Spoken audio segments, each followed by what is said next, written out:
BA part द्वितीय वर्ष की राजनीति विज्ञान की क्लास में आज हम अमेरिकी राज्य व्यवस्थाओं में नियंत्रण और संतुलन के बारे में चर्चा करेंगे।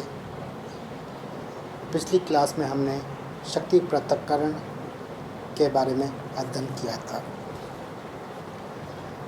शक्ति पृथक्करण और नियंत्रण तथा संतुलन, ये दोनों जो सिद्धांत हैं देखने में परस्पर एक दूसरे के विरोधी प्रतीत होते हैं, लेकिन वास्तव में इन दोनों जो सिद्धांत हैं, शक्ति पृथक्करण, नियंत्रण या संतुलन, जो सिद्धांत हैं, इनमें परस्पर कोई भी विरोध नहीं पाया जाता है। ये दोनों सिद्धांत और व्यवस्थाएं एक दूसरे के सहायक,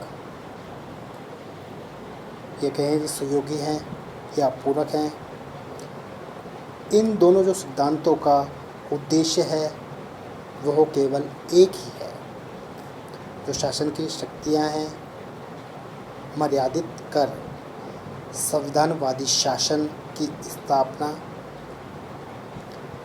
जिससे शासन नागरिकों की स्वतंत्रताओं को कोई आघात नहीं पहुंचा सके और अपनी शक्तियों का दुरुपयोग ना कर सके।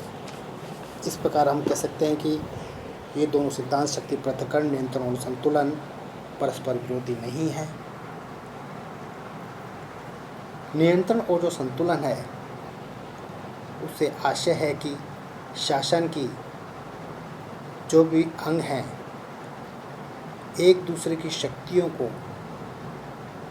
इस प्रकार नियंत्रित करे कि शासन का संतुलन स्थापित हो सके,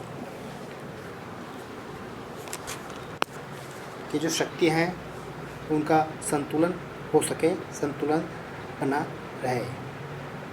क्योंकि शक्तियों का पृथक्करण का सिद्धांत है, उसमें शक्तियों का डिवाइडेशन कर दिया। अब उन शक्तियों में संतुलन बनाना भी आवश्यक है। यहाँ कहें कि जो शक्तियाँ प्राप्त हैं, उन शक्तियों का कोई भी अंग दुरुपयोग ना करे, या सरकार का कोई भी अंग अपनी शक्तियों का दुरुपयोग ना कर सके। इसके लिए नियंत्रण और संतुलन सिद्धांत को अमेरिका में अपनाया गया है, जिसमें पहला पॉइंट आता है कांग्रेस की शक्तियों पर नियंत्रण। कांग्रेस जो व्यवस्थापिका है वो कानून निर्माण की शक्ति रखता है, लेकिन कानून या विधि निर्माण के लिए इसके जो दोनों सदन हैं, प्रतिनिधि सभा और सीनेट, इन दोनों की स्वीकृति आवश्यक होती है। बिना इन दोनों की स्वीकृति के कोई भी कानून का निर्माण नहीं कर सकता है। कांग्रेस द्वारा पारित विधेयक पर राष्ट्रपति को वीटो पावर, जेबी निषेधाधिकार की शक्ति प्राप्त है, और साथ ही न्यायालयों को भी न्यायिक पुनरावलोकन की शक्ति प्राप्त है, जो इन्हें नियंत्रित रखती है। न्याय पुनरावलोकन के बारे में जैसे आप जानते हैं कि जब कोई भी कानून बनाया जाता है तो न्यायपालिका उसका अवलोकन करती है कि वह संविधान के अनुकूल है या प्रतिकूल है, या किसी के अधिकारों का हनन तो नहीं होता है। यदि हनन होता है, संविधान के प्रतिकूल है, तो न्यायालय उसे अवैध घोषित कर सकती है, जिस सीमा तक वो गलत है। जैव निषेधाधिकार है कि जब कोई भी विधेयक राष्ट्रपति की स्वीकृति के लिए हस्ताक्षर के लिए जाता है तो राष्ट्रपति इस शक्ति के द्वारा उसे कुछ समय तक या उससे भी ज़्यादा समय तक अपने पास रख लेता है या उसे वैसे कि वैसे ही अपने पास रख लेता है। तो ऐसी स्थिति में जो वो विधेयक है अधिक लंबे समय तक पड़े होने के कारण स्वतः ही निरस्त हो जाता है। सेकेंड पॉइंट, राष्ट्रपति जो कि कार्यपालिका का प्रधान होता है की शक्तियों पर नियंत्रण। राष्ट्रपति देश की कार्यपालिका का प्रधान होते हुए भी वह तानाशाही या कहें हम निरंकुश नहीं बन सकता है। जो राष्ट्र का वित्त होता है, वित्त पर कांग्रेस का अधिकार है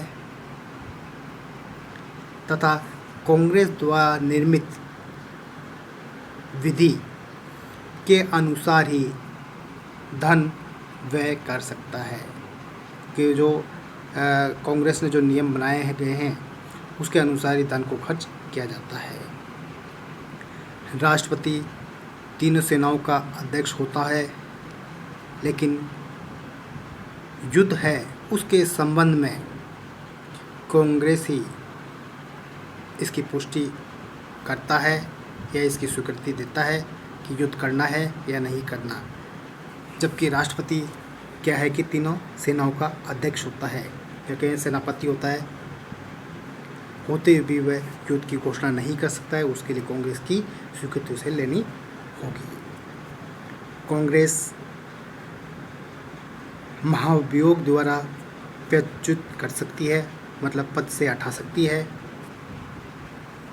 केवल महाभियोग के द्वारा ही। संधियों और उच्च नियुक्तियों की स्वीकृति सीनेट द्वारा प्राप्त होनी चाहिए। इस प्रकार इस पर नियंत्रण लगाया गया है। तीसरा, न्यायपालिका की शक्तियों पर आंशिक नियंत्रण। न्यायपालिका पर व्यवस्थापिका और कार्यपालिका के द्वारा नियंत्रित किया जाता है। कांग्रेस द्वारा न्यायाधीशों की संख्या, वेतन, सीनेट की सहमति से न्यायाधीशों की नियुक्ति, कांग्रेस महाभियोग द्वारा, जो कांग्रेस है वो महाभियोग द्वारा न्यायाधीशों को पद से हटाने का अधिकार रखती है, हटा सकती है तथा कांग्रेस के द्वारा संघीय न्यायालय का अपीलीय क्षेत्राधिकार सीमित किया गया है। इस प्रकार शक्तियों पर न्यायपालिका की शक्तियाँ उस पर आंशिक नियंत्रण लगाया गया है।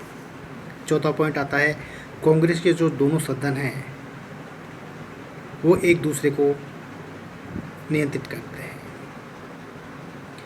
कानून निर्माण में दोनों सदनों की समान शक्तियां प्राप्त होने से प्रतिनिधि सभा और सीनेट एक दूसरे को नियंत्रित करते हैं।